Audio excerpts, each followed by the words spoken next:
Assalamualaikum warahmatullahi wabarakatuh. Halo semuanya. Jadi aku lagi ada di Museum Juang 45 di Menteng 31.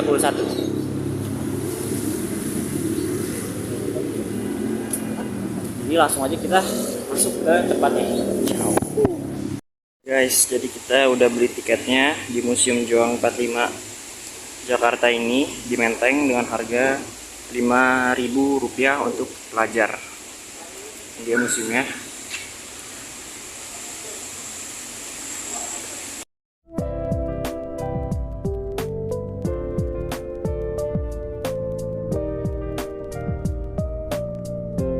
Sekarang di sini di depan saya ini ada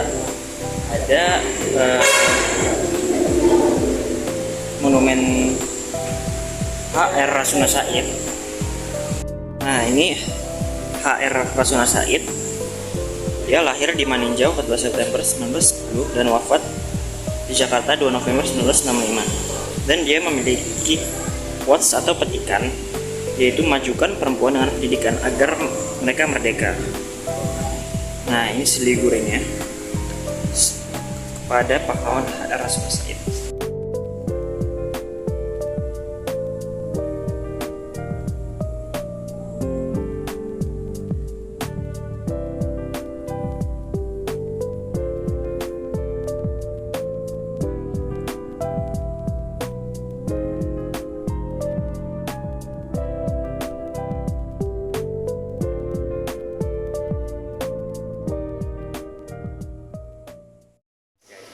Menteng 31 pada masa pendudukan Jepang.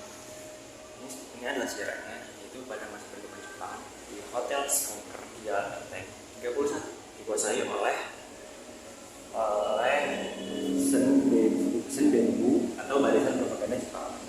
Dan pada bulan Juli 1942, gedung Menteng 31 diserahkan kepada para pemuda Indonesia dan atas kerja keras para pemuda seperti Adam Malik, Soekarno, Syarul Saleh, dan A.M. Hanafi. Gedung Menteng 31 ini dijadikan asrama Angkatan Baru Indonesia. Kemudian, Gedung Menteng 31 ini dijadikan markas Pusat Tenaga Rakyat atau Putra yang didirikan pada tanggal 9 Maret 1943 oleh Badan Pertahanan Jepang untuk mewadahi dan mengendalikan kaum nasionalis. Namun atas permintaan para pengikut Angkatan Baru Indonesia, para pemuda masih dapat menggunakan gedung ini sebagai pangkalan kegiatan gerak cepat komando pemuda antara pusat dan daerah pada 1 Maret 1945. Putra dibubarkan dan diganti dengan organisasi baru dengan tugas yang sama, yaitu memobilisasi rakyat Indonesia dengan nama Jawa Hokokai atau Kebangkitan Rakyat Jawa, dan bermarkas di Gedung Menteng 31 ini. Nah, sejak itu para pemuda Menteng 31 berjuang di gedung tersebut.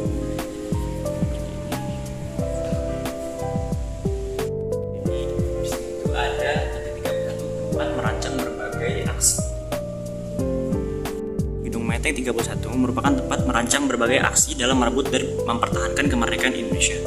Para pemuda pergerakan pada waktu menggunakan gedung Menteng 31 sebagai pusat kegiatan menuju kemerdekaan, termasuk salah satunya adalah rencana membawa Bung Karno dan Bung Hatta ke Rengglas Dengklok untuk melakukan proklamasi kemerdekaan sesegera mungkin. Nah, setelah proklamasi kemerdekaan, berbagai macam aksi juga dibentuk di gedung ini melalui Komite Fun Aksi yang dibentuk pada tanggal 18 Agustus 1945 oleh 11 tokoh, yaitu Soekarni, Syarul Saleh, A.M. Hanafi, Wilakana, Adam Malik, Pandu Kartawiguna, Armunanto, Maruto, Niti Miharjo, Kusnaini, dan Johar Nur.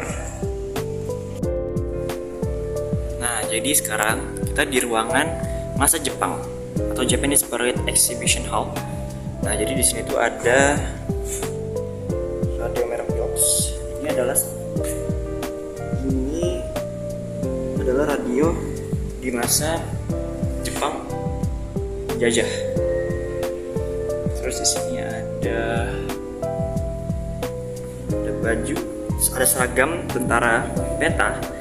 Tentara Pembela Tanah Air atau disingkat PETA adalah satuan militer yang dibentuk oleh Jepang dalam masa pendudukan Jepang di Indonesia. Nah, PETA itu dibentuk pada tanggal 3 Oktober 1943, dan PETA banyak dianggap sebagai salah satu cikal bakal Tentara Nasional Indonesia. Mata uang yang diterbitkan pemerintah kolonial Jepang senilai 10 rupiah. Ini adalah mata uang yang diterbitkan oleh pemerintah kolonial Jepang senilai 10 rupiah. Di sini ada kelompok-kelompok perjuangan pada masa kolonial Jepang. Nah, jadi kelompok-kelompok perjuangan pada masa kolonial Jepang itu dibagi menjadi 5 kelompok, yaitu kelompok antifasisme Jepang, kelompok PETA atau pembela tanah air, kelompok PUTRA atau Pusat Tenaga Rakyat, kelompok Kaigun, dan kelompok Menteng 31. Dan ini adalah 4 serangkai dalam PUTRA atau Pusat Tenaga Rakyat. Sini ada kejadian atau peristiwa Rengas Dengklok. Nah, jadi kejadian itu pada subuh 16 Agustus 1945, Bung Karno, Bung Hatta, Ibu Fatmawati, dan Guntur atau bayinya diamankan para pemuda yang didukung pasukan PETA pemimpin Shodancho Shinki menuju Rengas Dengklok. Tujuan untuk mendesak duit tunggal menyelenggarakan proklamasi sekarang juga sekaligus mencegah penangkapan mereka oleh pihak Jepang selama di Rengas Dengklok. Rombongan yang diamankan ini menempati rumah Gyao Ihyong. Nah, ini dia rumahnya. Ini rumah dari Gyao Ihyong. Ini fotonya. Di sini ada miniatur gambaran kejadian rapat Rengas Dengklok. Peristiwa Rengas Dengklok terjadi dikarenakan adanya perbedaan pendapat antara golongan muda dan tua tentang masalah kapan dilaksanakannya proklamasi kemerdekaan Indonesia. Golongan muda membawa Insinyur Soekarno dan DR Soeharto ke Rengas Dengklok dengan tujuan untuk mengamankan keduanya dan intervensi pihak luar. Daerah Rengas Dengklok dipilih karena menurut perhitungan militer tempat tersebut jauh dari jalan raya Jakarta Cirebon. Di sini juga ada gambaran perumusan teks proklamasi. Perumusan teks proklamasi menjadi awal bangsa Indonesia memasuki pintu kemerdekaan. Teks proklamasi tersebut dirumuskan oleh para tokoh bangsa dengan satu tujuan, yaitu untuk mempercepat kemerdekaan Indonesia. Rumusan yang hanya terdiri beberapa baris itu menjadi pertanda bahwa bangsa Indonesia telah merdeka.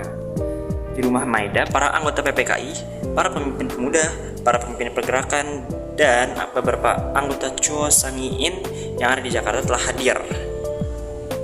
Ini adalah gambarannya. Seperti inilah. Di sini juga ada apel pemuda Menteng 31. Perangan markas Menteng 31 punya pengaruh yang cukup signifikan dan luas ketika revolusi kemerdekaan dimulai, dan dalam perkembangannya tidak hanya menjadi markas pergerakan pemuda, tetapi juga markas buruh, petani, seniman, dan massa lainnya.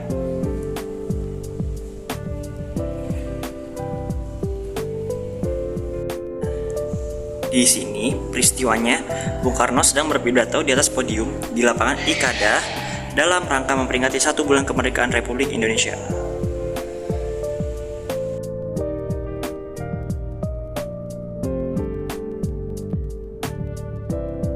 Bambu runcing yaitu senjata Indonesia pada masa jajahan.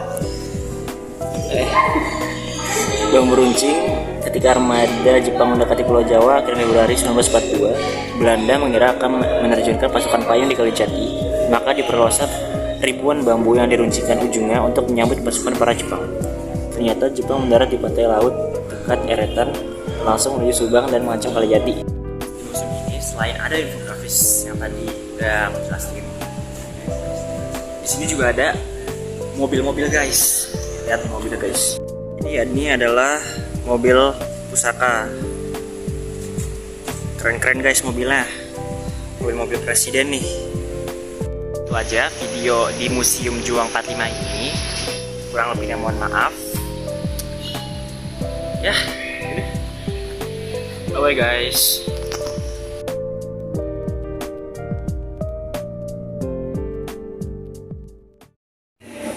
Ya, jadi kita di sini habis selesai makan KFC ya guys ya.